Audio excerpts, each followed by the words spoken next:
Siamo rimasti proprio estrefatti. No, non è la prima volta qua.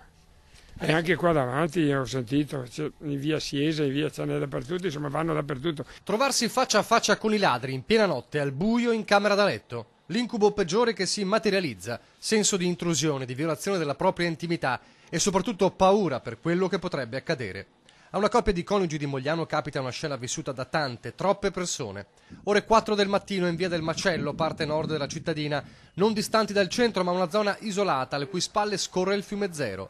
Abitazioni spesso nel mirino, come raccontano i vicini. Camminano di notte e a te non sai di niente perché dietro c'è il canale. Un rumore nel buio, la padrona di casa si sveglia e vede la sagoma di uno dei ladri che sta rovistando nel comodino accanto.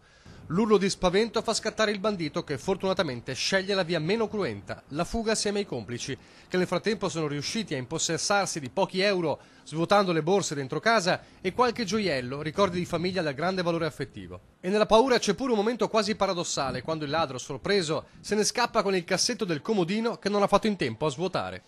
Impossibile distinguere i malviventi per raccontare qualcosa ai carabinieri, subito allertati. E ha detto che al buio così non si è visto niente.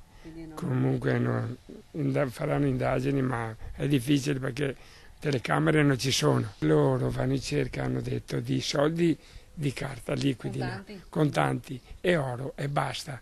Oro e gioielli, razzie che in questa via e in quelle vicine hanno visto parecchie volte. La soluzione per quasi tutti è stata quella di installare l'allarme, oppure Chiudersi, barricarsi in casa, ma barricarsi. con un gran timore su tutti, che i malviventi non scappino, ma reagiscano con violenza. La paura più grande è questa, perché ci sono anche persone anziane che abitano in questa strada e hanno veramente paura.